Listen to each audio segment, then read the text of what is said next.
Alam mo kung bakit hindi ka nanalo? Kasi kalaki ng ngipin mo. Magsalita, kalahati ng panga mo lumalabas. Kaya ako pa sa iyo, totoo, tanongin mo Pilipino ang nakikinig ngayon. Kaya kung magsalita ka ng kalaki ng ngipin mo, parang hanap ka ng, ano ba tawag niyan, basyador? Yung nagtatadyak ng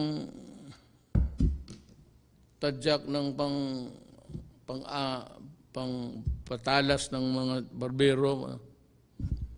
Diyan ka pumunta, ilagay mo yung ngipin mo doon. Doon ka sa tadyak. Naglilibot yan.